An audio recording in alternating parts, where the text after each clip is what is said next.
my crime hadn't been radioed to Earth. I knew if I could get rid of the other crew members. Get rid of the other crew members and blame their deaths on the Dido people. I feel nothing when you cry. I hear nothing.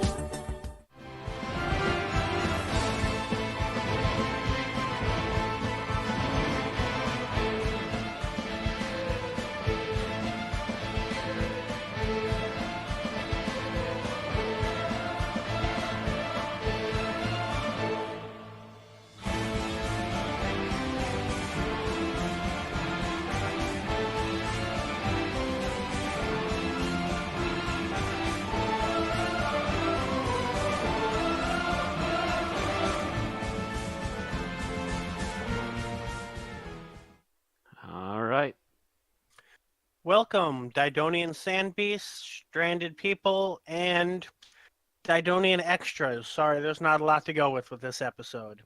To the 251st episode of an Unearthly Podcast, streaming live on the 4th of April, 2018, and kicking off our... I should have checked this number before I started talking, but I think it's our 10th. Yes, it is our 10th season of podcasts.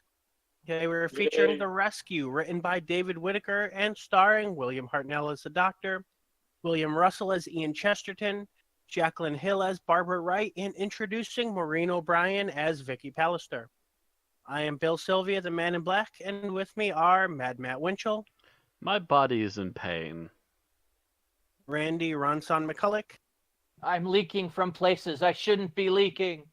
Aaron Romeo Moon Burke. Hello. And Tim the Enchanter Sheridan. Oh. Right on. And Thomas Fireheart, who I hadn't actually realized was online. Sorry. We got to pop in there at the last moment. Yeah, I snuck in. He stealthed in. As I was saying the word "and," I was like, wait a second, check Discord. Is he Like there? a ninja. Ninja vanished without trace. So, as you may have noticed, with the 10th season, we have changed our intro and theme. Hope you enjoy. We just kind of decided we needed a change up. And one day while browsing YouTube, as I am apt to do in most of my idle time, I came across this little number by a guy by the name of Connor Hickling, who does a lot of recreations of some of Marie Gold's music and a lot of these sweet mashups. And the one that I really kind of fell in love with was this Doctor Who 10th anniversary suite. All the strange doctors. And I just loved it to death and kind of showed it off to the guys. And that kind of became our new theme. Yep. And of course, the other part of the opening is we decided we're going to focus on companions this season. So what better to put in the opening theme than pictures with companions? Mm-hmm. I did find a particular artist who had quite a bit of work with companions in them, but he was completely lacking the 12th Doctor, so I had to make that one on the fly. Do you know the artist's name? I credited them. Let me look at the video really quick again. It's in the opening. Yes, it is in the opening. They go by Andy Lambert. So, thank you, Andy, for some really nice looking artwork. I had to erase some of the stuff that he did because he also would include a lot of monsters and villains. And thank you, Connor, for the tunes. Keep them coming. Also, yeah, Connor's also credited in the new opening as well. No, I'm just saying that personally. Just keep them coming because I listen to his music a lot when I'm writing. So, all right. So on the podcast tonight, we've got news and birthdays, and we've got a lot of birthdays, but actually only got 7. It's not as bad as it would have been on some times that we've been off for a week. We've had upwards of 12 before. I don't know if we've got any Geek Talk news. Anybody went to go see Player One? Not yet. I plan to do that this weekend. I kind of hope so sometime soon. I'm not sure. I've heard it's good, but I can't review on it because I haven't seen it. I've heard both. I've heard it's good, and I've heard people absolutely hate it. I don't know. Apparently Sarah went to see it and loved it to death. That's all I can say. But yeah, I've got that to see. I think there's something else I want to see, but you know, there's a bunch of things on my list, but I hear rumors that I might be going somewhere this weekend, but don't hold me to it yet. We'll see what we can get our hands on. I don't really have a rant of the week. I have a little bit of a commentary, but it's more of a commentary on life, really. Something funny that happened to me, and I might share the story if we have time. No reviews of shame as we're starting out a fresh season.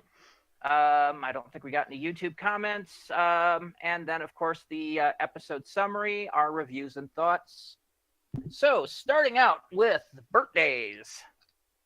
We have, starting on the 22nd of March, we had the posthumous birthday of Mary Tam, Romana I, from 1978 through 79. She would have been 68, but died in 2012 at 62. And I should warn you, most of these birthdays are posthumous. Mm-hmm. Moving on to the 25th of March is the posthumous birthday of Patrick Troughton, the second Doctor, 1966 through 69. He would have been 98, but died in 1987 at 67 at a convention in America. Sucky place to die. The next day, 26th of March, is the posthumous birthday of Barry Letts, the producer from 1970 to 74. Would have been 93, but he died in 2009 at 84. Next, on the 28th of March, we have the birthday, not posthumous, of Gareth David Lloyd, Ianto Jones from Torchwood, who turned 37. Going forward to the 1st of April is the posthumous birthday of Cindy Newman, the creator of Doctor Who would have been 101 but died in 1997 at 80. Next is the posthumous birthday of Robert Holmes, the script editor from 1974 through 76. Would have been 92, but died in 1986 at 60 while writing the final part of the Trial of the Time Lord. If he had finished it, it might not have been as weird. Maybe. Finally, the 3rd of April, yesterday, marks the birthday, not posthumous, of Peter Howell, the composer of theme and incidental music from 1980 through 1985. That would be the guitar Doctor Who theme from the 80s that everybody knows. He turned 70. He also has a Twitter, I noticed. Yeah, well, he's still around and kicking, so yes. Mm-hmm. Everybody has a Twitter now. If you like some of his previous Doctor Who themes, go ahead and drop him a line. So happy birthday to Gareth and Peter, and we fondly remember the others. And then we move forward to episode news. All right, we have no previous episode news, nor do we have current episode news, obviously. Yeah. So let's go on to Series 11. Casting news, Lee Mack, surprisingly in our absence, Series 11 has been scarce. News for Series 11 has been scarce. The one piece of news out there, though, comes from comedian Lee Mack, who recently did an interview on Radio 4's Loose Ends. Not only am I excited about the idea of someone being in Doctor Who, I'm also possibly going to be in it as well. He said, I wasn't supposed to say anything, but because host Sharon D. Clark said that, I thought, well, I'm going to say it then. Neither of us should have said it. Don't get too excited though. If you're a Lee Mack fan, he admits his role is blink and you'll miss it, but also says I've just been a fan all my life, so I just harassed them until they gave me a little part in it. He also confirmed his Who geekdom by stating that he owns a TARDIS at home and a Dalek. But did he build either one of them? We're not sure. We're assuming they're full-sized props. Mm-hmm. All right. Yard decorations? So that's the episode news that we have. We've got no cast and crew news other than some event news. Tim? Yes, our bitter ex-doctor, Christopher Eccleston, seems to be softening a bit. After getting everything out in the open the last few weeks, the London Film and Comic-Con has announced that Chris has signed on for autographs and photo shoots outside a TARDIS exterior. Be prepared to pay, though. It's £95 for his autograph, an additional £85 for a photo shoot, and another £10 to use the TARDIS. And you could pay £235 for a gold pass, which includes the autograph, the non-TARDIS photo shoot, and a mug. Ouch. Yeah, I did some quick lookups right before the stream, and that's $130 some for an autograph, and it's $330 for the gold pass. All I have to say is that had better be the greatest mug on Earth. Yeah. Yeah, I'm surprised the gold pass doesn't include the TARDIS photo shoot for that much money. That. Yeah, for that much cash. Holy cow. Yeah. Anyway, that's the event and interview news there. Next, we go to media releases and books, on which we have a lot of news. Bill, I hope you have lungs. Bill? Hello, Bill. Bill? Sorry, I had my mic muted, which is not a good way to start that. Bill. For background, the reason I had my mic muted is because I may randomly have to stop and blow my nose or lose my voice or anything during this, so we'll see what happens. Yes. We also apologize for anything Bill says on this stream tonight. He is high on cold medication. It's Dayquil, not NyQuil. So, Still. Hey, I've been pretty looped on Dayquil. a couple of years ago, we mentioned the novel 12 Doctors, 12 Stories here on the podcast when it first came out. Well, it seems that novel is getting a re-release with update. BBC Books is releasing 13 Doctors, 13 Stories later this year, which has the original story, 12 stories, plus Carry the One, one more, featuring Jodie Whittaker. Now at a whopping 624 pages, this book contains one short story for each Doctor, I'm guessing except for John Hurt, written by the likes of Eoin Colfer, Michael Scott, Marcus Sedgwick, Philip Reeve, Patrick Ness, Rochelle Mead, Mallory Blackman, Alex Scarrow, Charlie Higson, Derek Landy, Neil Gaiman, and Holly Black. No word on who's writing the 13th story, though. That'll be a surprise. 13 Doctors, 13 Stories will be released on the 6th of September for £12.99. No word on a U.S. release date, but we can be sure one is forthcoming. Also in book news, we have Candy Jar Books, who has been busy while we've been on vacation and has given us not one but two releases. The first of which is a short story collection from its Lethbridge Stewart line. The Lethbridge Stewart short story collection features 8 stories from various points in the life of Brigadier Alistair Gordon Lethbridge Stewart and includes Shadow in the Glen by Richard Brewer, The Friendship Paradox by Thomas Firth, Special Responsibility by Gary Tinnams, Soldier in Time by Martin Gregory, The Man with the Red Case by Matthew Ball, The Brigadier Rides Again by Ross Hastings, In Machina Expiravit by Anthony Robertson, and Burning Daylight by Paul Chase. The Lethbridge Stewart short story collection is due out in August. There's no price listed on that one, so I couldn't tell you. Also from Candy Jar Books is the release of the Lucy Wilson Mysteries Avatars of the Intelligence. We've talked about this before, so there's not much more to say, except it is out now and can be bought on Amazon UK for £7.99. Not to be outdone, the Black Archive also took advantage of our break to announce a release. Black Archive number 18, Marco Polo, goes through not only the making of the serial, but the cultural significance of it, as seen through the eyes of Dean October, senior lecturer at University of the Arts in London, and one of the few that's seen the original run of the serial. I believe the pseudo-companion from that serial is also still alive, if I'm not mistaken. I think so. Black Archive number 18, Marco Polo, is available for pre-order from obversebooks.co.uk for £4.99. It'll be released on April 7th, at which point the pre-release price will end and it'll become $6.99. That's not to say that there's not some people that have seen it or were a part of it, but this one was just significant as he not only saw it, but he is a lecturer at the University on Arts. So he's kind of well equipped to talk about the cultural significance of this and the kind of the era that it came out at, making this a historical piece with some accuracy kind of thing. So that was just why that point came up. Maybe he can reenact the motion parts of it since we only have screen caps. Maybe. Anyway, coming up, games. Tiny Rebel Games, the maker of Doctor Who Legacy, has announced a new game for PC and mobile, and judging by the trailer, it's not a puzzle game.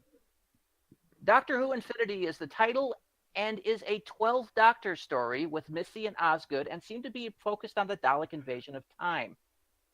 We don't have a lot of info yet, so we'll keep you informed. All right, from games we go to audio. Aaron? All right, around the time we should be hearing news on Series 10 soundtrack, we're finally getting details on the much-awaited Series 9 soundtrack.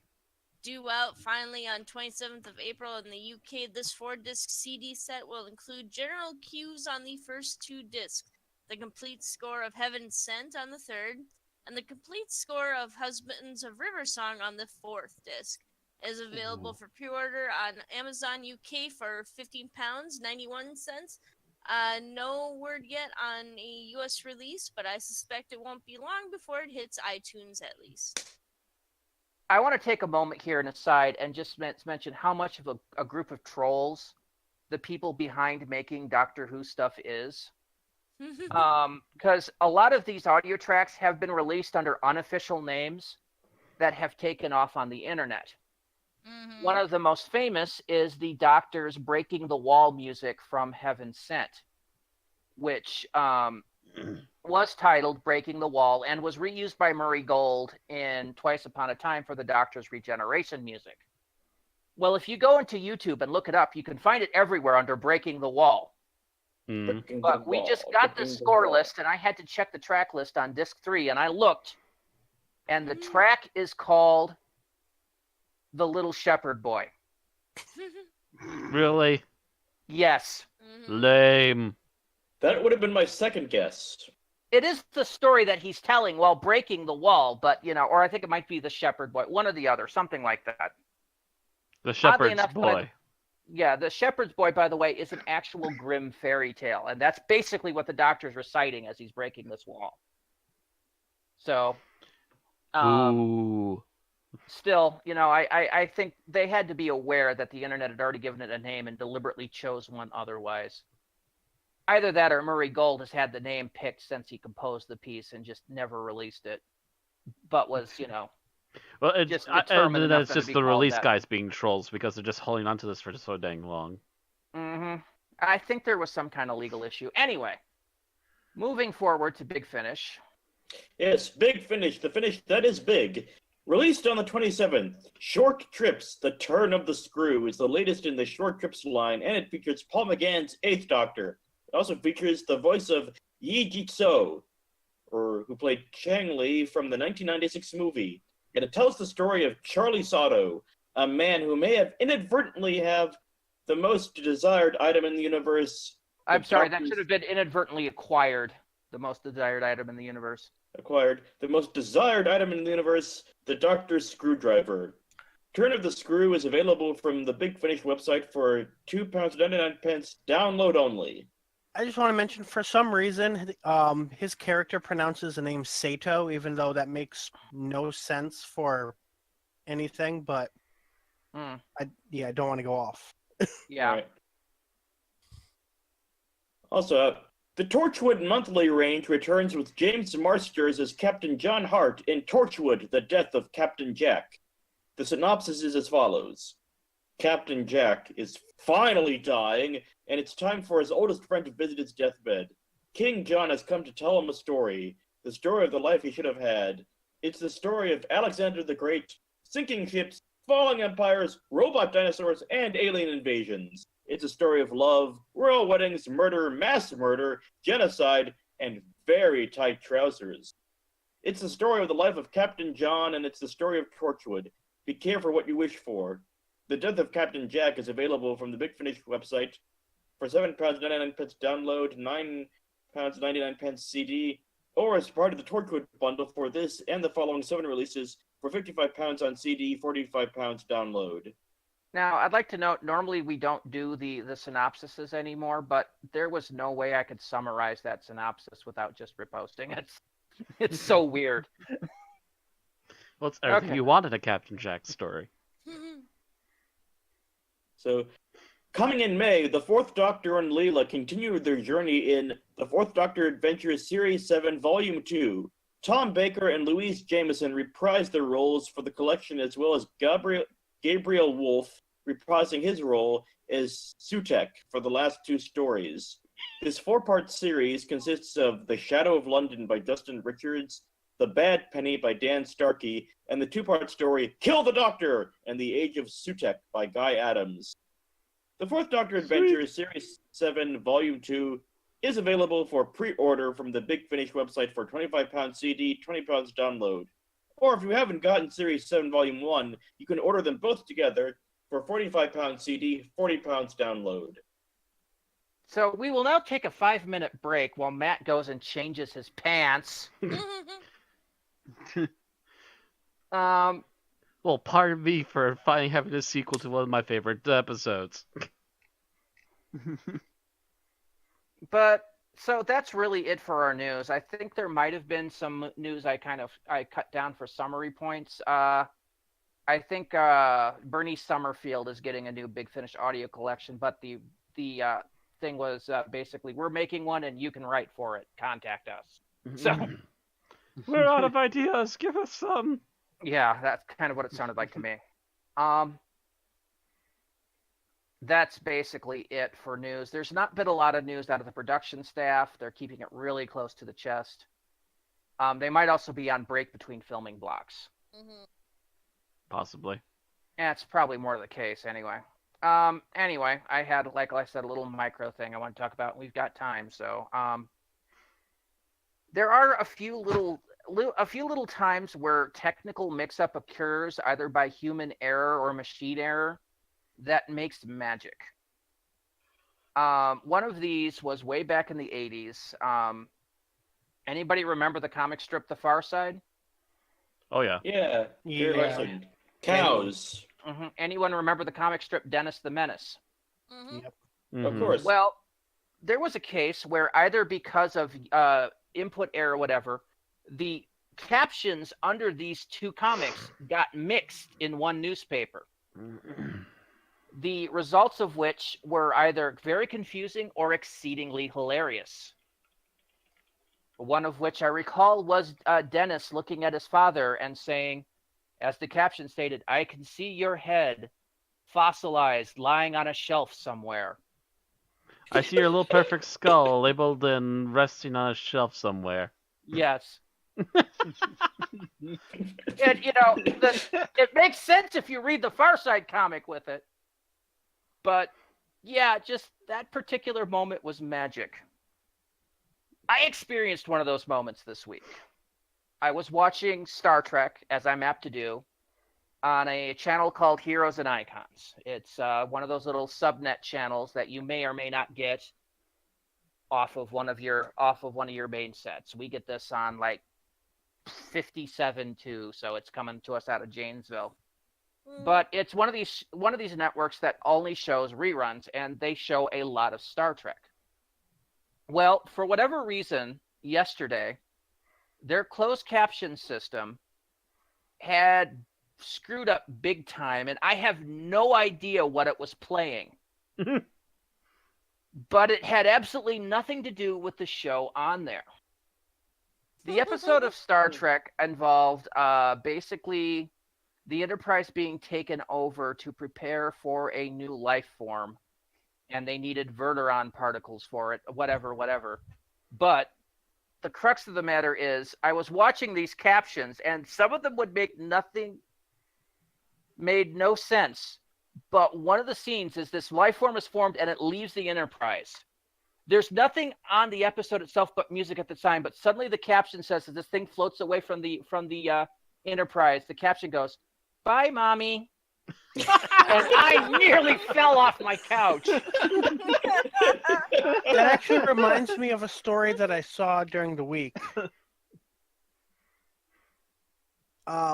There was a I'm not muted, right? Okay. There was some sort of political something going on, and they were, for whatever reason, accidentally showing the subtitles of a children's show which it actually sounds like it might have been the same, because it sounds like you had that was a children's show playing too, but and it's like I wish I remembered the exact, but like he held like up some sort of official document, and they like they're perfectly synced up with whatever the kids show was saying, like they were going to draw something or something like that. Like, look at my drawing or something. It's just amazing when you have those little magic moments, because they're humor that nobody intended, but apparently the universe with its sick, twisted sense. I watched for a good chunk of the rest of the night until we had to go stream, but I didn't see anything quite as hysterical as the Bye Mommy. I really wish I could have gotten a screenshot of that. That was amazing. The other Dennis the Menace one, by the way, is Dennis walking with one of his friends behind his mother. Caption, "Oh brother, not hamsters again." And the kid has hands over his mouth. I know there was one that made them both funny, but you can probably find pictures of some of these online really easily. My point of reference to that would be Mystery Science Theater, where Joel had a cartooner invention where he'd mix two comics together and make them funny. Mm-hmm. I believe he took Gary Larson's Center to the Far Side, and he took Family Circus. A dotted trail where anthropomorphic jackals have chased little Billy. Because I know. Oh yeah, because the opposite of that one that you just mentioned, Matt, is a bunch of snakes eating at a table, and the snake is now saying, "Lucky thing I learned to make peanut butter sandwiches, or we would have starved to death by now." It works both ways.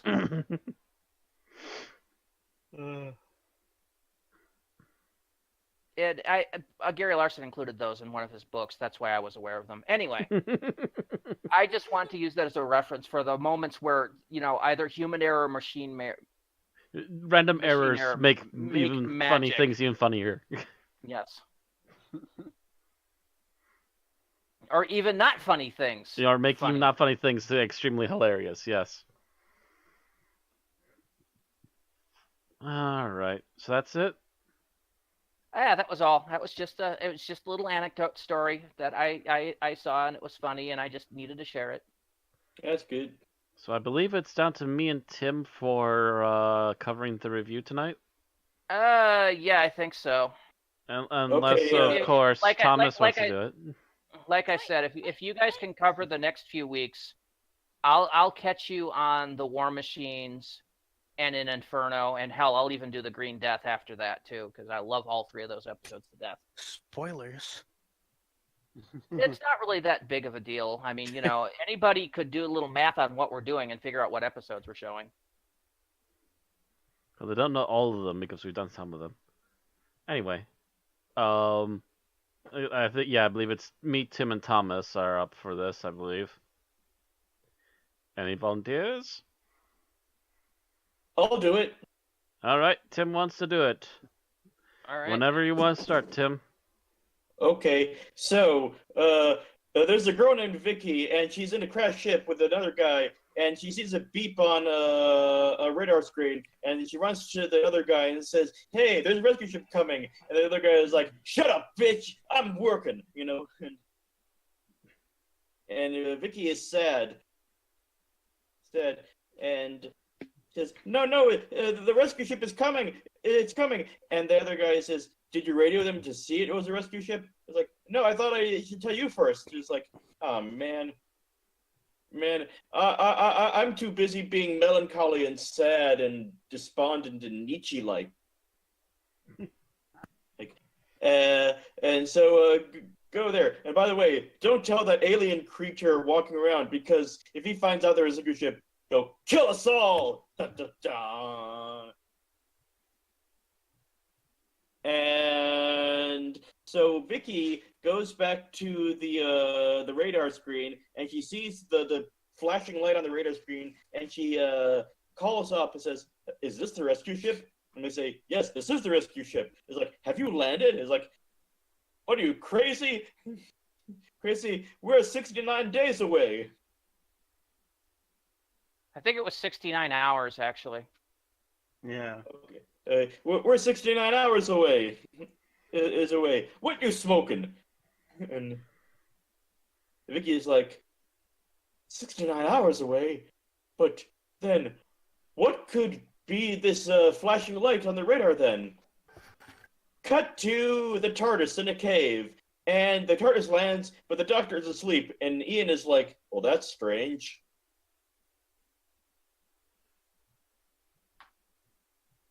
And they wake the Doctor up, and the Doctor says, oh, look, we've landed. They're like, let's go exploring. So the Doctor steps outside the TARDIS with Ian and Barbara, picks up a rock, and goes back inside the TARDIS. Ian and Barbara explore on their own. They come across this bug man thing,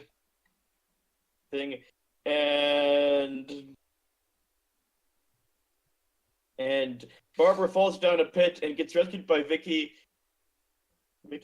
Ian goes to the Doctor, and the Doctor and Ian try to rescue Barbara. They go looking for Barbara, and the Doctor remembers that, oh, I've been on this planet before. The people are very friendly, and he was like, they're not so friendly now. And I was like, well, what could have happened? And eventually, Ian, Barbara, and the Doctor and Vicki all meet up, and the Doctor figures out that the man that Vicki was with and the alien being are the same person, and that the guy was a murderer who was being brought to prison, but the ship crashed, and he killed everyone to cover his escape. But he left Vicki alive to corroborate his story that the aliens of the planet were the murderers. But then at the end, Vicki gets invited to join the TARDIS crew, and off they go. And that's all she wrote. About 4 minutes. I think that actually took longer than the actual episode. Yeah. No, you said 5 minutes earlier, so technically it was a minute shorter. Well, it's I might have stuttered a few times. No, it's. I was actually just commentating on how short that episode feels.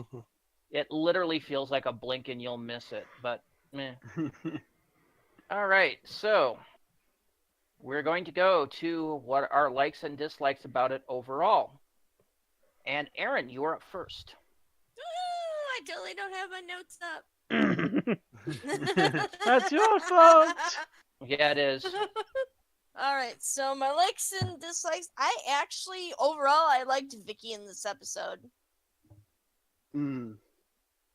To be honest, I don't know enough about Susan, I feel like, to really compare her to Susan, but I do feel like she fit into the not precocious child, but the younger member of the team role pretty well. I mean, Yeah.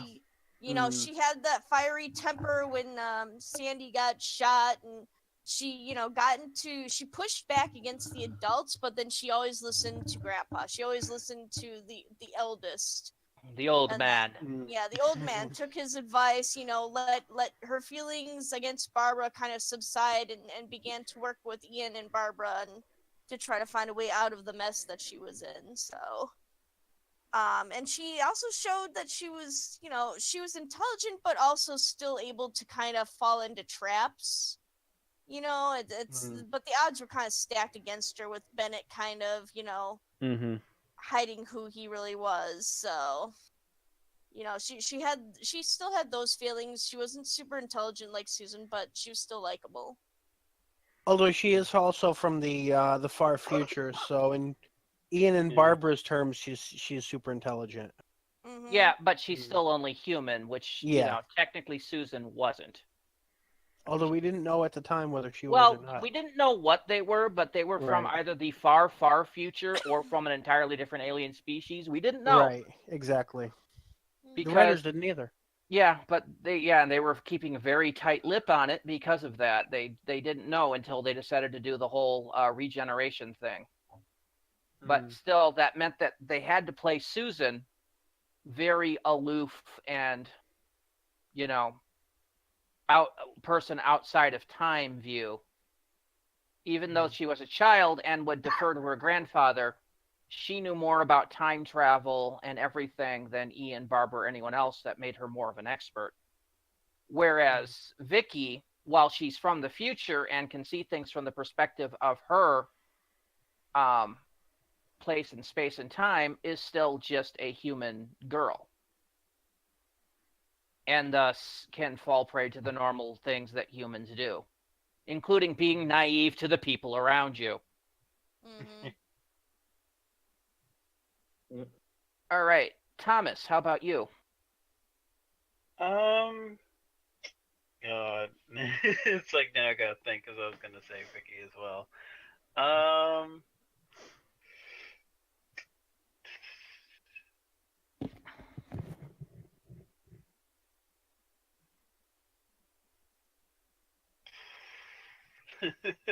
God, it is weird. There's because there's only 2 episodes, there's not really much to choose from. Yeah, we did kind of say earlier that we expect there's going to be some overlap. Yeah. Just because there's not a lot to work with here. Mm, And that's not to say that it's a bad episode. It's just, yeah. tiny two-parters. I mean, we're going to have this problem too when we go back to doing individual episodes of New Who. Mm.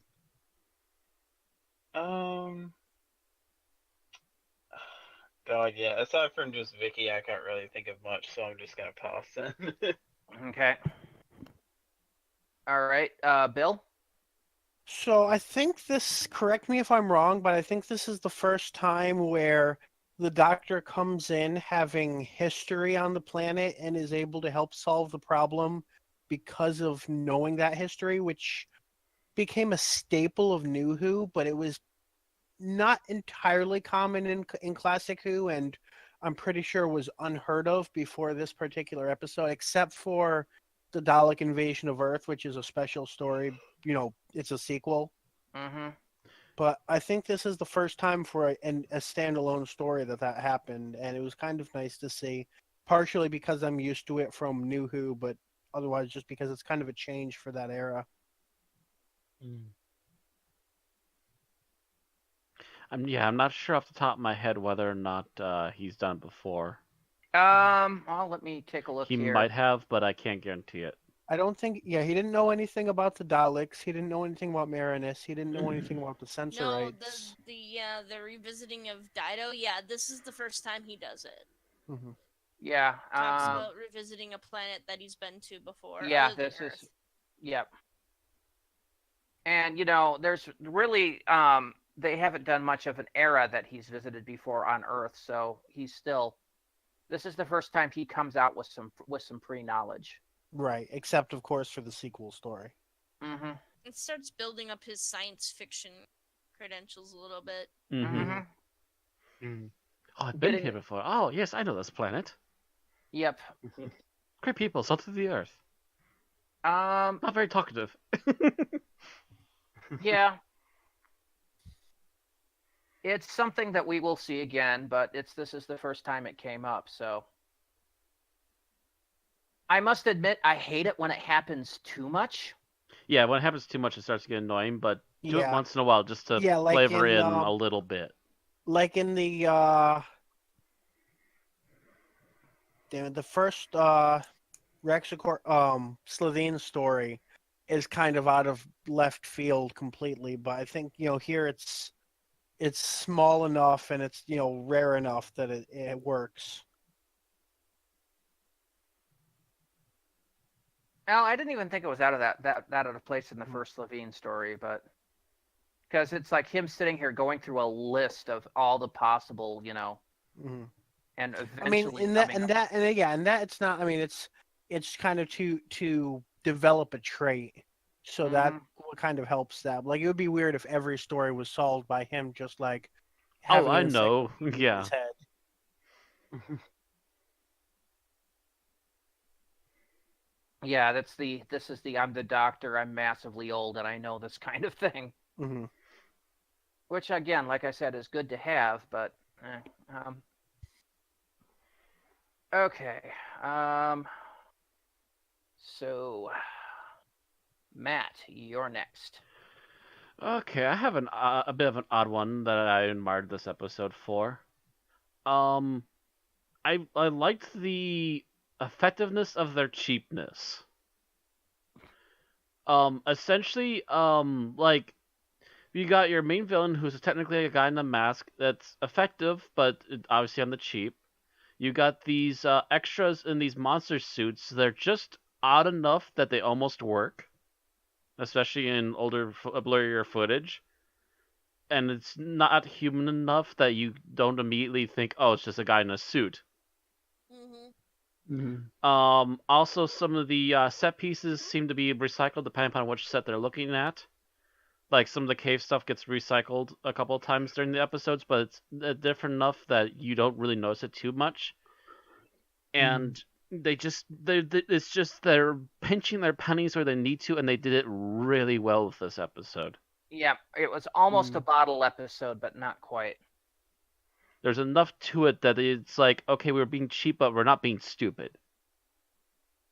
We're just saving the money where we can because we can use this stuff again. Mm-hmm. Well, it's more like we need to do this one on a budget, but we need to do this well Let's enough. reuse some cave walls. Let's reuse a set door or two. And let's get a nice big room and add some fancy things that we have left over in storage. And there, we've got ourselves a Hall of Judgment. We just need to make a new mask and gloves for this guy who's going to be running around in a robe. Yeah, it's like, And okay, one monster suit. we got this leftover stuff from the Daleks. Let's throw that in here. We got, okay, this leftover stuff from Keys of Marinus. We can throw this in. And we'll take this prop, this prop, this prop, and reuse it in this structure. And hey, guess what? We've got a ship. Yeah, let's use some of these set pieces from other ships, and we got ourselves a ship. It's very easy to see where they piecemealed this, and just saved a ton of money and made it a still interesting story out of it. Mm-hmm. Now the thing is, they're not the first ones to do this. I mean, Star Trek did it. Oh, probably Quite a numerous lot. times. Yeah, well, actually, they did it before Star Trek, but but I mean, a lot of westerns did it too. There's a lot of places that did it. It's just the fact that they did it so very well. They hit a lot of the seams that if you don't look close enough, you won't see them. Mm-hmm. They needed like a Okay. grand total of 2 different outfits, and they just went, bam, done. Let's go. Mm-hmm. I mean, you can obviously tell that this episode was done on the fly by the fact that it had basically 2 extra characters. Mm-hmm. It had the TARDIS crew plus 2. So by that point, you can already tell, yeah, they're trying to budget the amount of people they need. But they did it, and it worked. I don't think we can say any more than that. Mm-hmm. All right. Tim, I believe you're next. This is the least grumpy I've ever seen William Hartnell, so... I know. I'm sorry. I had to start laughing because he's almost like Yoda in this. Yeah, He is literally the grandfather in this one. He Yes. gets such joy out of Vicki, like the whole time Vicky's on the TARDIS. Yeah, you like, could from tell the that moment- maybe William Hartnell himself might have been nervous that there wasn't going to be another young actor to work against, and now he's like, oh, a new one, and I get to play Grandpa again. Excellent. Yay. I'm already loving this. Yes, let's do this. You can tell it almost from the moment he sees her too. He's just like, "Oh, sweet." Mm. Just And, everything he does had that old man chuckle, that old grandpa chuckle, and I'm just like, oh my god. Yeah, William Hartnell is suddenly just super relieved that he has someone else that he can play grandfather just- to again. Almost manic. It's like, oh my god. I had to laugh because I had thought that too while watching the episode, and I'd forgotten it until you mentioned it. Like, wow, he's like super happy in this. Yeah, he's even excited to see like the rocks on the ground. Mm-hmm. And that there was like a mention or two. Oh, the beginning with Barbara. I don't know if he was actually play acting or if he legit just forgot where he was in the plot. The Barbara mentioning the shutters of the TARDIS moving, and he's just like, "Oh, I'm glad you're feeling better." I think that was supposed to be deliberate humor. Sometimes it's hard to tell with Hartnell in these It is. episodes. It really is. It really is because he tended to cover his tracks fairly well in the early days. Mm-hmm. What do you think? Is a space helmet for a cow?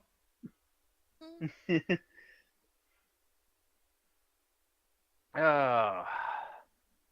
But still, yeah, I noticed that manic gleefulness as he ran around. I'm like, oh my god. He's back in his element. He's super happy now. Yes. Yeah, he doesn't have to be the stern old grandfather. He either that or I think a part of my brain said, "Oh my god, he's gone senile." I All just right. think it's impressive how far he's come, like since the first episode. Oh yeah. Yeah. Well, mind you, also the focus has now changed.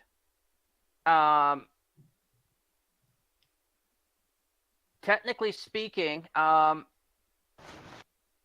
Ian, Barbara, and Susan were supposed to be the main characters prior to this, or prior to Invasion of Earth, and then Susan left, and that kind of left him as the driving protagonist. Because So all of a it's sudden, the companions can be replaced. Oh. Yeah. It's like, oh, the companions could be replaced, but the Doctor goes on. That means we've got to change the focus to him. So, yeah. Of course, later on they proved that the Doctor can be replaced, too. But it can still remain the focus even after the replacement. Yes. All right. So what I liked about this episode was its conciseness. It's short, yes, but it manages to hit all of its marks that it needs to hit while being in that 2-episode length. Yeah.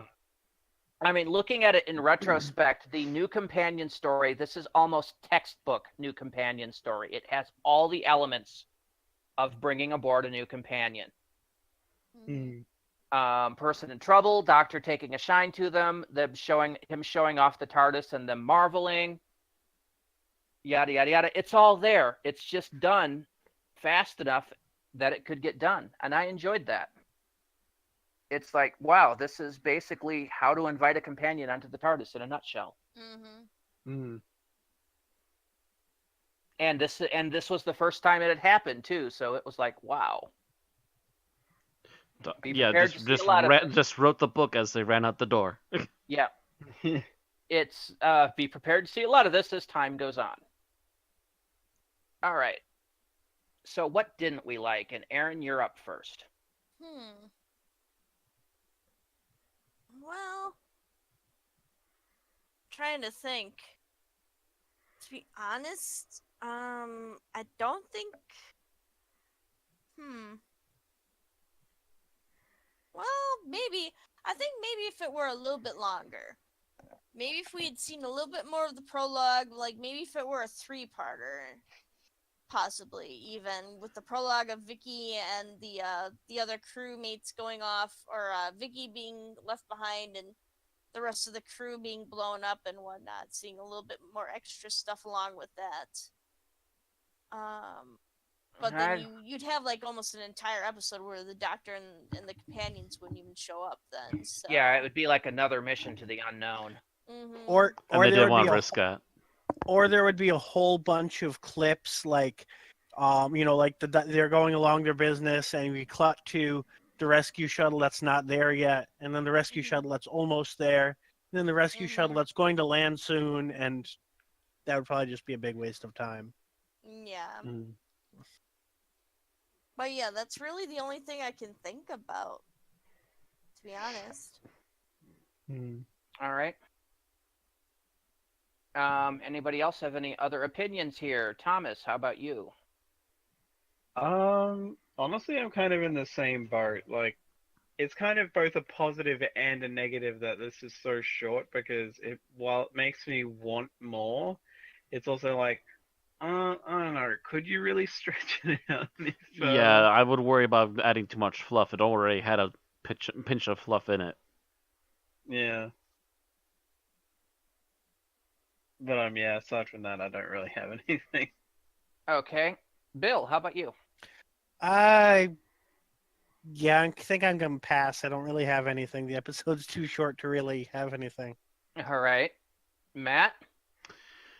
Well, I said that the cheapness, using the cheapness as an effective thing, is there's actually a few little moments here and there where the cheapness actually doesn't quite work out, and you can see through some stuff, but that's the exception and not the rule, thankfully. I mean, the cheapness here is nothing compared to what we'd see later with, wobbly sets and. Well, this was almost there to wobbly sets, but like I said, at least thankfully it's only a minor thing and not a major thing, and the fact that it's a minor thing that I have to nitpick on it means that this is a pretty solid episode already.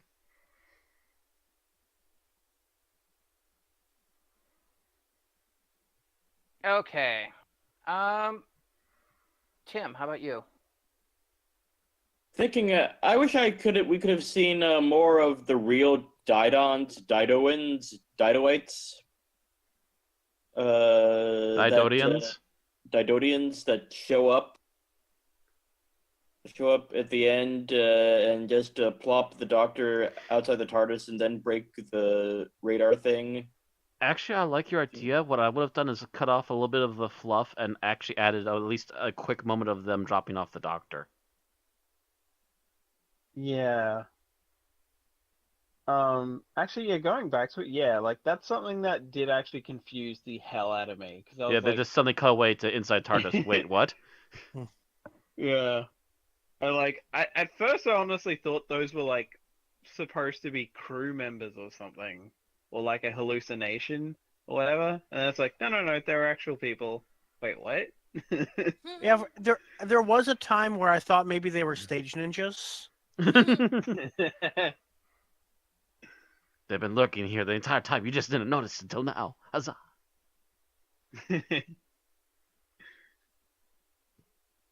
Yeah.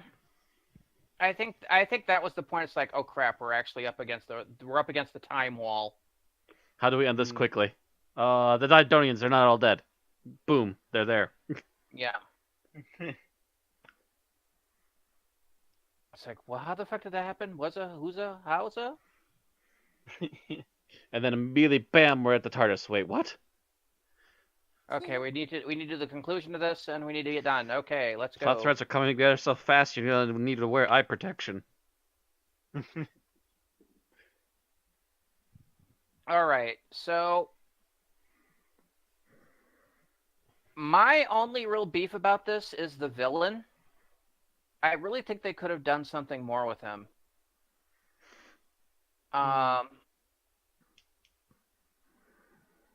I don't know. I mean, he could have been kind of a antagonist, a proper antagonist like the Master, if they had elaborated on why he was doing this shit a little more than, hey, I'm a prisoner. I murdered somebody and they were going to incarcerate me. I found a plan to escape and murdered everybody. Yeah. Well, you see, his motivation is they needed to introduce a new companion. Had 2 episodes to do it in. Yeah, otherwise he's just dumb, murdering, kill crazy. That's kind of how they portray him, considering he's going to jail for killing somebody, and he escapes and immediately kills everybody.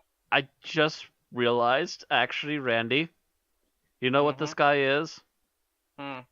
He's the interstellar version of a murder hobo. See, if they'd given a more devious reason for doing it, to say it's like to lay political claim to the planet or something, that'd be something, yeah. But he's that just murdering because the heart kill. Yeah.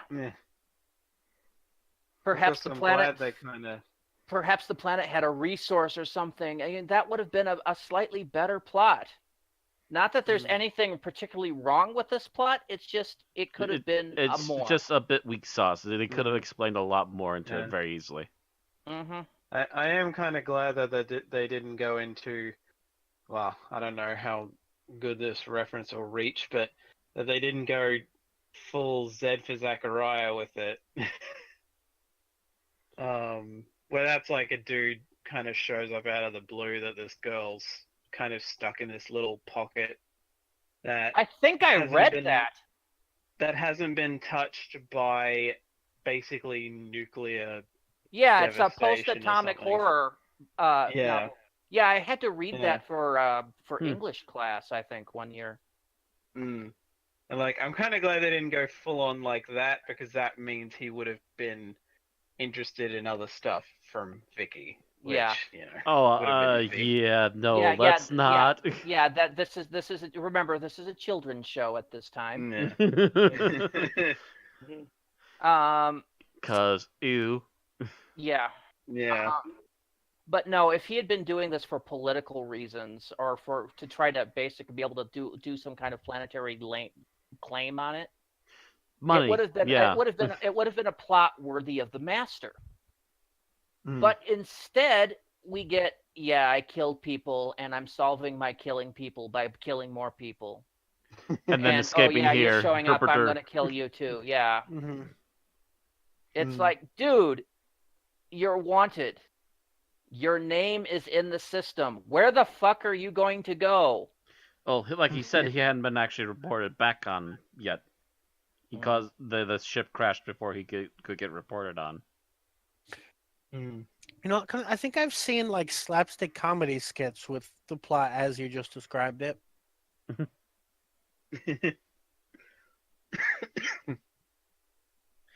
That's the problem. Yeah, it's kind of. There's probably a Treehouse of Horror with that exact plot. It wouldn't surprise me. But like I said, it just could have been more. So moving on. Favorite scenes. Boy. I'm going to say for favorite scenes, it's my turn, right? Yes. Yep. Okay, I'm going to say for favorite scenes, it's the doctor talking Vicki out of being angry at Barbara.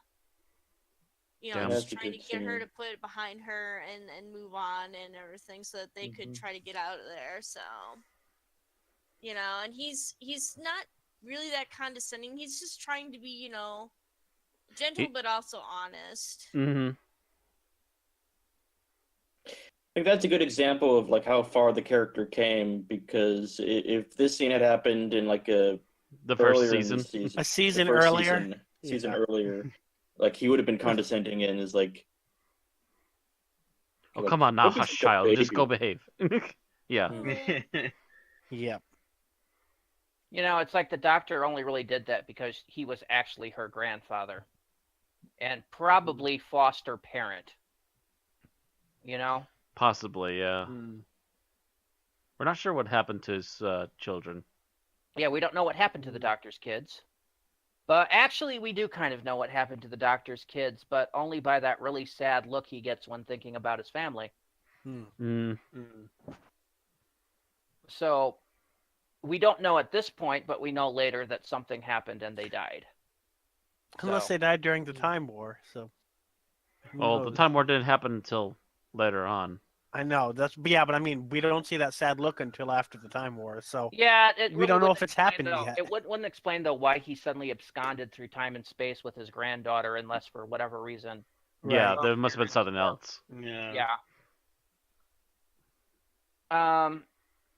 But yeah, so this is the first time we see him interacting with someone that's not a child, that's not his direct, you know, caretaker responsibility. Yeah, this is him willingly taking on responsibility anyways. So anyway, Thomas, how about you for a favorite scene? I Well, thankfully, Aaron didn't take mine, so I'm going to go with the moment where the Doctor absent-mindedly asks Susan to open the TARDIS doors, Oh. despite the fact that she's not there. Mm-hmm. Yeah, And talk about even just like, talk about Hartnell acting. yeah, Mhm. like even just how Ian and Barbara handle it, where they just kind of like, and rather than like bringing up, you do realize she's not here anymore. Like Barbara just being like, you can show me how to do it. And he's like, okay, yeah, sure. Number 4 over Mm. there. Yeah. Flick. It's just that moment of Good. awkward. Mm. And you just see those sad puppy dog eyes on Hartnell for a moment. It's just like, aw. The thing is, I don't You think it just all left was Susan acting. on Earth with one shoe. I don't think it was entirely acting on Hartnell's part. I think Hartnell was acting, but he had something to act with because he was Yep. kind of depressed that she left. Yeah, he was honestly Mm. fond of Carol Ann Ford. So when she left, it did kind of, create a little bit of a void that he was able to use to bring out his acting on that. Mm-hmm. Mm. All right. Bill. So I'm going to go with the. You do know that's for ceremonial use only, right? God damn it! That was. God damn it, Bill! Man. Oh It God. was just Yeah. like such a sudden turn for the plot, and it just went so well. Yeah, that's just the entire scene with him talking to him. Other than the guy's explanation as to why he did it all, it's otherwise a really solid scene from William. Mm-hmm. Mm. It's just one of those great. It's just like, yes, I know what's going on, and I'm taking this moment to reveal it all. It's like the whole thing is a whodunit, and he's like, "You do know I can smell gunpowder, don't you?"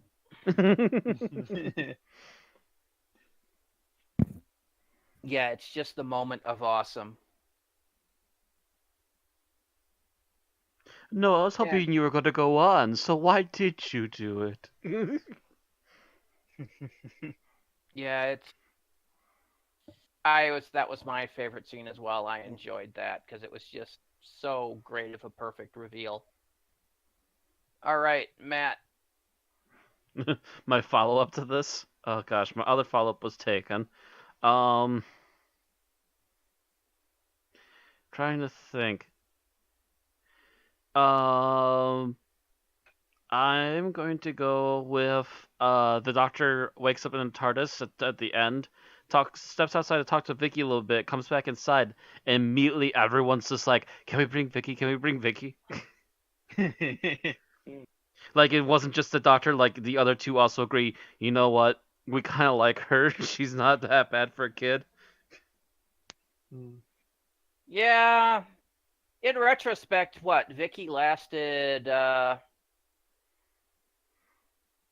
the same length as Susan, a little less. Mm-hmm.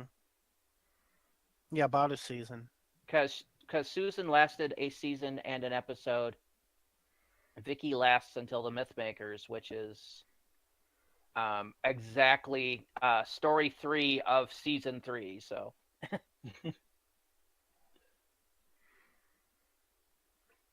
So just roughly about the same amount of time, yeah. Mm-hmm.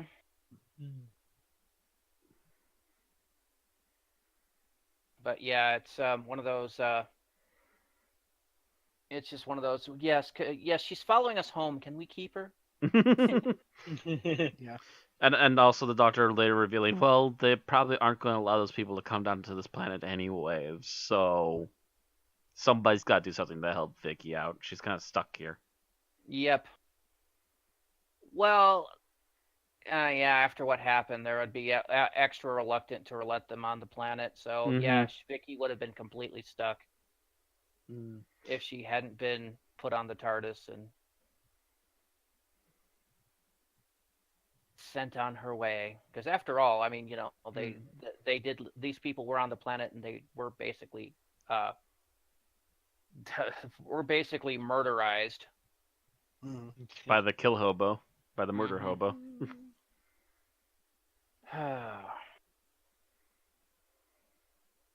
Okay.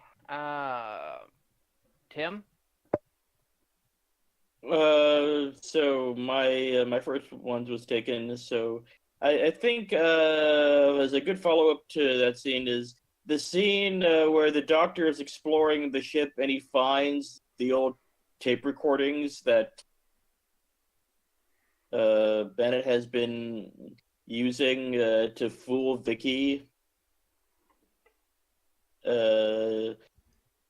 Is like it's a good clue that things are not as they appear. It's just a neat little scene. All right. All right. So I think my favorite scene was Vicky's first appearance in the TARDIS, where she's, outside first scoffing it and goes in because it's the first time we see that. And it's pretty much the same scene that we'll see again. And it's just like, this was your first try at it and you nailed it.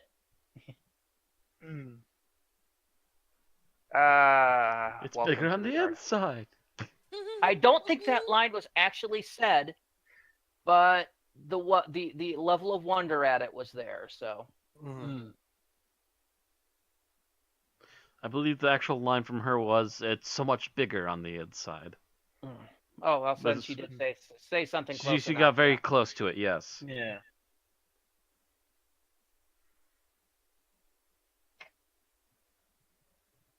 Yeah, Still, like something like in here it's so much bigger, but outside it's so tiny, or something like that. Yeah, it was something like that, and it's just like, oh my God, yeah, you've basically said it. And now you're seeing it way back here. You're watching the doctor, several forms later, basically going, "Yep, I've heard it before."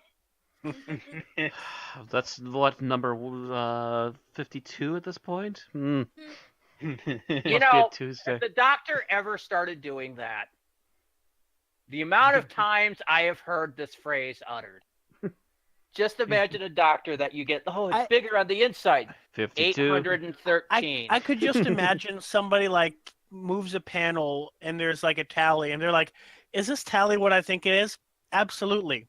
It's the number of times people have said it's bigger on the inside. I mean, you kind of, with Capaldi and Bill, you get that whole, hey, she finally said it.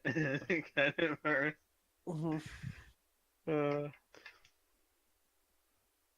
Well, that's because the doctor was super happy to have a new companion that he really liked. It's like, come on, say it.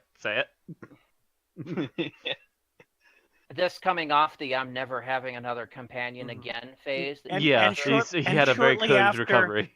Don't forget, this is shortly after he finally got his go. Yeah. Oh yeah, that was great. Him actually doing it from the outside, from the Husband of the River song. Yeah. Yeah. It's bigger on the inside than it is on the outside. My entire understanding of physics has been destroyed. Yeah. It's it's just amazing to see that it all comes from this moment and gets expanded outward. Yeah.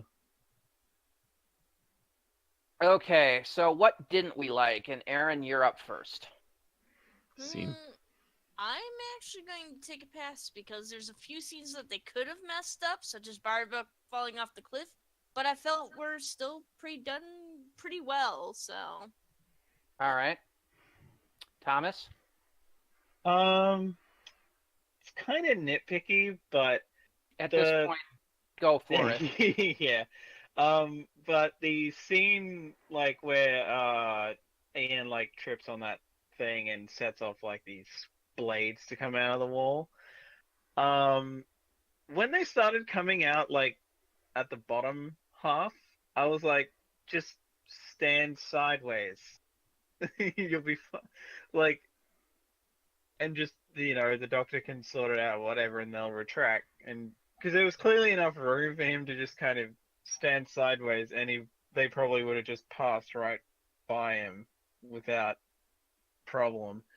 But so that whole time, I'm just like, why are you acting like this is a big deal? You could just turn and stand sideways, and you would be completely fine. Yeah, if there's an upper pair, there'd be a bigger chance of him becoming shish Yeah. kebab. Yeah, but since there's only like the ones at his feet, it was just stand like even if it was like standing kind of awkwardly. I mean, he'd be able to at least rest against the wall. So it's so weird. All right. Bill. We're on least favorite scenes. Least favorite scene. Yep. Okay. So we've recently gotten rid of a companion. The little kids at home are all drying their tears, sad. So how do the writers want to cheer them up? Here's this character and her pet. Let's have Barbara murder that pet. Oh, damn you, Bill. I've watched this serial twice now, and I had read about this happening before, and I still do not understand why this was. I understand that Sandy could not fit on the TARDIS, but why did this whole sequence need to happen? The thing is, I'll never look at Barbara the same way again. I'm watching this whole thing, and it's basically the way I see it is think of this ship as the Jupiter 2 from Lost in Space. Ooh. Bill said he would have to blow his nose. That would make basically make Vicki the younger Robinson daughter. I cannot remember her name. And it would make the other guy Dr. Smith, essentially. Yeah. So that would make that thing her pet monkey. So we basically just watched Barbara murder the pet monkey from Lost in Space. At the same time, I can understand what they were going for, which is a heel turn on the monster attacking innocent character. Mm-hmm. It turns out it wasn't actually an attack, but Barbara wasn't any the wiser. Yeah. Well, I feel by this time in the series, Barbara should have been wiser. I don't know. It still looked like it could have been a monster attacking Vicki at this point. Yeah, but Vicki clearly said, don't. Yeah, but by that point it was too late. And I could understand, like, if it almost happening would have gotten the same point across without just the unnecessary cruelty. I don't know. As far as I'm concerned, it could go either way. And then Killian could have come and killed Sandy, and we still would have been sad, but it wouldn't have, like, tainted Barbara forever and ever. Doesn't taint Barbara from me. Barbara thought she was saving someone's life, so. Wouldn't it have been better if it had been Ian? It would have been about the same. No, I'm just wondering because Ian tended to be the one that would run hot into a situation. But I was just curious. That not just the fact that it killed her, but the fact that it goes on about it so much, too. It's like, because that was basically the major bone of contention between Vicki and Barbara for like the rest of this episode was that for half an episode, yeah. Yeah. And by then the everyone was acting like Vicki was wrong. We're like, Vicki was absolutely right. And by the end of it's like Vicky's like, all right, so for the doctor's sake, we'll get along, you monster. You monster. Yeah, it's just one of those kind of whoa moments. Matt, how about you? Mine's a little bit earlier than one of the other scenes mentioned. We mentioned the scene with the trap sword blades in the wall. Before that was them pretending to be on a very sheer cliff face. Problem is that the camera pulled out too soon and showed us that there was like an extra foot of space they were walking along. And it's just like, nope, this is epic fail. Scene ruined, end. Good day. Well, that was probably one of those where it wasn't the fact that it was done cheaply. It was the fact that they flubbed it on the take. The but they ran out- camera guy flubbed it, yeah, and they couldn't The go cam- back and just refilm it. Yeah, because they were out of time. Yeah. Mm. And 'Cause it you gotta and I know remember- it happens, but wow, that was an epic fail. Mm. Camera guy, keep the camera aimed up.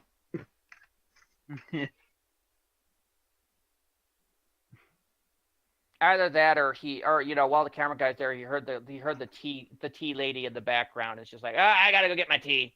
And then the second tier camera guy was there, and he completely botched the shot. Yeah. No, I mean he literally let the camera go while he went to go get his tea. No, and the camera was moving the entire scene, so. Or it's just like, I gotta hurry this because I'm supposed to be at tea now. Supposed to be eating my bacon sandwich. Supposed to be break time. And completely lost focus on his shot timing. Mm-hmm.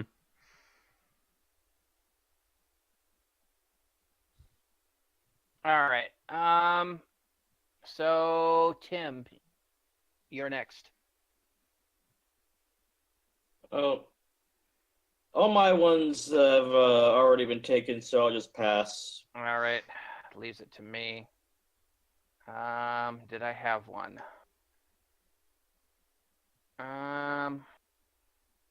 No. I don't think so. I think I'm going to pass as well because like I said, my brain just kept equating everything in this to Lost in Space. Just, I might have to write this fiction now. The doctor meets the family Robinson. And the youngest daughter is named Penny. Penny, that's Penny. right, Penny. Yes. Yes, Penny. How could I forget that? I'm one of the few people that actually liked the Lost in Space movie, so the whole Penny vision thing. How could I have forgotten that? Mostly, I'll admit the movie's pretty bad because John Hurt is pretty much acting white bread, but you've got freaking Gary Oldman as Dr. Smith playing it. Oh yeah, that was a proper Dr. Smith. I'm sure this until the won't spider surprise thing. anyone, but I enjoyed that movie. Until the spider thing, and that got hammy. Yeah. Okay. So no, I'm gonna pass to that. So we are at our final thoughts. Boy, the podcast goes a lot faster these days. Okie dokie. All right, so Aaron, your final thoughts on the episode.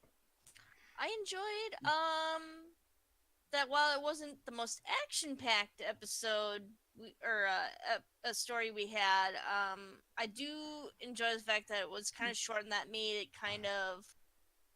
made them have to kind of crunch everything down a little bit more. You didn't have a lot of scenes dragging it out and trying to fill up 4 episodes. I also like the character building, the fact that the world of Doctor Who does build up a little bit more as this is the first planet that he returns to that he's apparently visited before. I think it kind of really does help build onto the brand, especially after such a big loss as Susan, one of the starting companions. So I enjoyed it, I thought it was nice.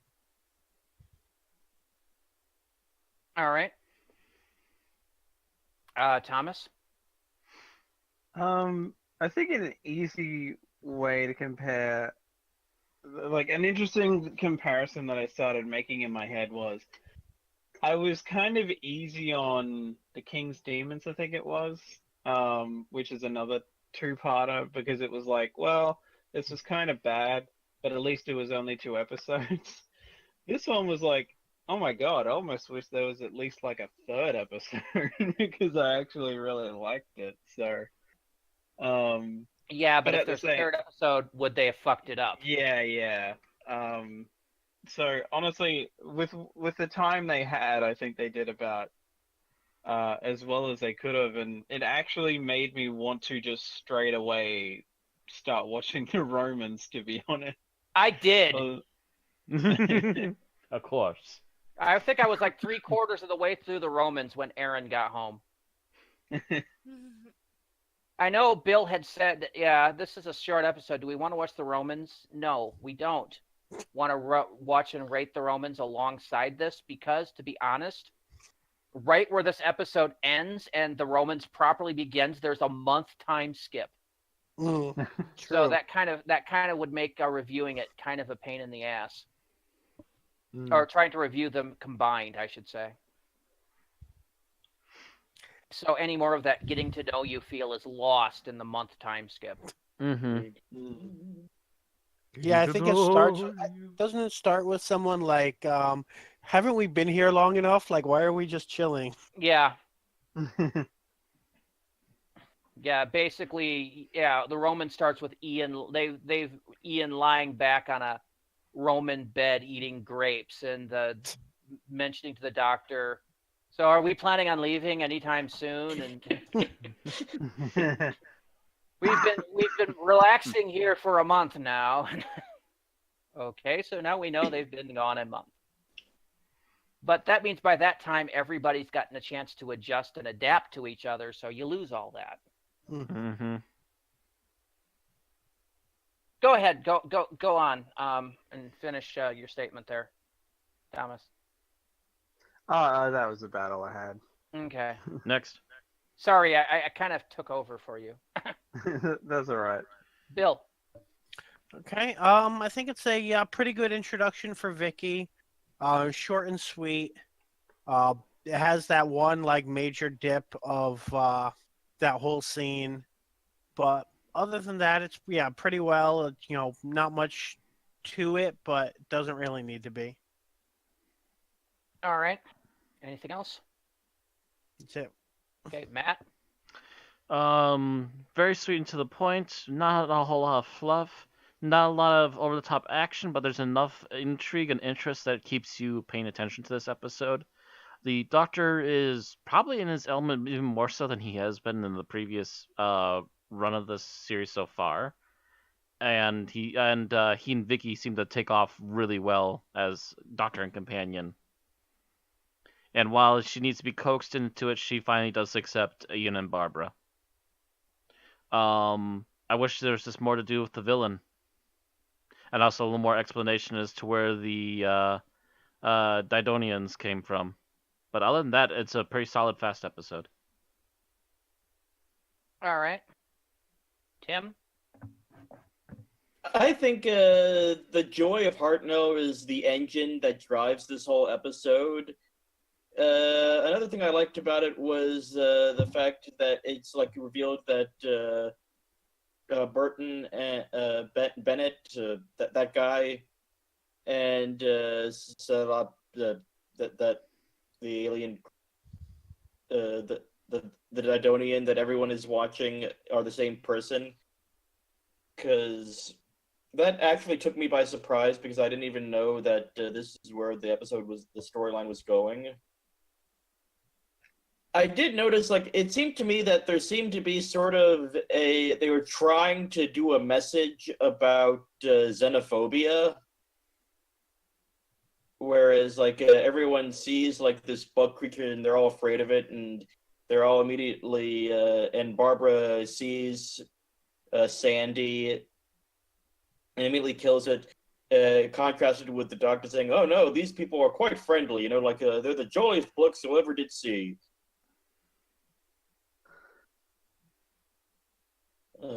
So, like, but that's just one other thing I observed. But all in all, I thought this was quite a harmless, fun little episode. All right. So my thoughts here is basically this episode was made to fill space between Dalek invasion of Earth and the Romans, and was made to introduce Vicki, and they managed to do both short and concise without making it feel overly rushed, except for at the end where they apparently ran out of time. The rest of it is concise to the point. It hits all the basic you need for introducing a new companion, which is pretty much amazing since they had nothing to work off of before this, and still managed to pull it off beautifully. The acting is very well done by almost everybody on the team. Not that there were a lot of extras, but still, everyone seems to do. The direction has a couple of foibles, but not bad. And the set designers made great work on a tight budget, so it's a good episode. All right, well, we've set our final pieces, so now we go to our ratings. And of course, we rate in the order we review. So, Aaron, you give it the first score. I think that's good enough that I'm going to go ahead and give it a 4. All right, 4 flat from Aaron. Thomas? I was wondering whether I would give it a 3.5 or a 4, but I'm actually just going to give it a 4. 4 from Thomas. I think I'm a 4 as well. 4 from Bill. Matt? Oh. I'm very close to declaring this an accident. I'm going to put it as a 4.5. There's a few little flaws that could have been hammered yet. All right. Tim? Well, if Matt gives it a 4.5, I have to give it a 4.5 because, like, 4.25, and Randy? Oh, heck. I'm going to go... God, you put me in the hard place. Do I want to split it up and give it an average of 4.25 by going 4.5 as well? Or do I want to go with my initial gut of giving it a 4.0?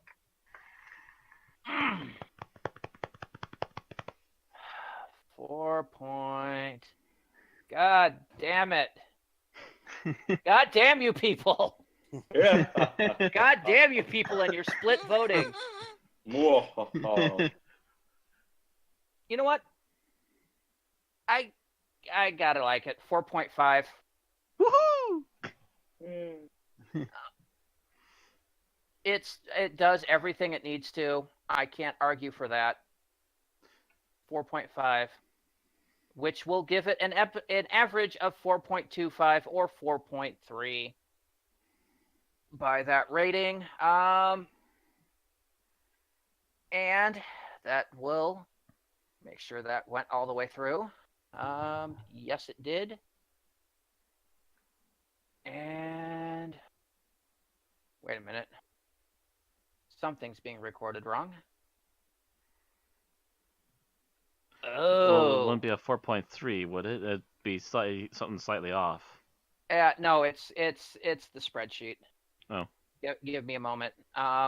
I have every new season I have to re-enter our entries into our master spreadsheet, bought from scratch, and I think just a couple of numbers got wrong. So let me fix that really quickly.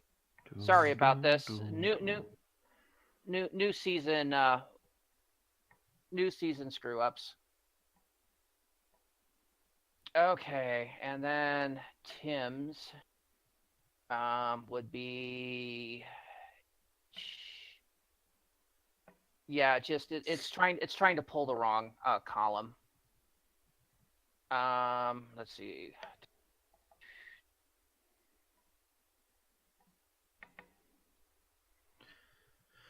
I would play the Jeopardy theme if it wasn't licensed. Okay, somebody else is still reading wrong. Because I know what number we should have, and it's not coming up. Okay, so Bill is correct. I am correct. Matt is correct. Aaron, I fixed him. Thomas is an I. Yes, Thomas is incorrect.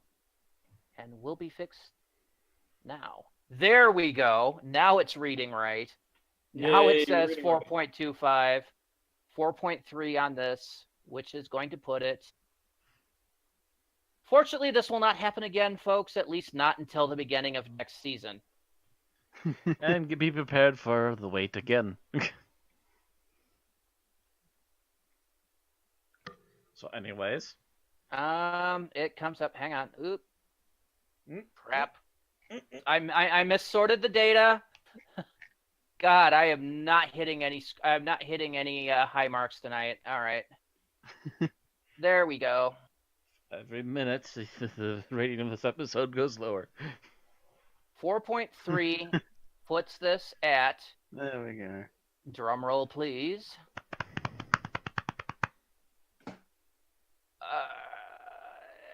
And it's the rescue number 58 of 240 episodes reviewed. So it is on par Top with fifth. what? No, just below top fifth. Yeah. Just below, yep. It is on par with Empress of Mars, The War Games, Silence of the Library, Forest of the Dead, Terror of the Autons, The Last Christmas, The Unquiet Dead, The 10th Planet, Enemy of the Bane, Ark in Space, Waters of Mars, Shada, Spirit from Space, Web of Fear, Ghost Machine, The Last Suntaran, Dalek Invasion of Earth. The one right before it gets the same score. Yeah, funny Ice enough. Warriors, Babelsphere, Shadow of Death, Nightmare in Silver, Three Doctors. It is better than Power of Kroll, Hellbent, Frontier in Space, Destiny of the Daleks, and is not as good as wait, that's 4.3. Smoke and Mirrors, Terror of the Zygon, Centauran Stratagems, Poison Sky, Husbands of River Song, Judgment of Iskar, Face the Raven, and so on. So there we go. Number 58 of 240.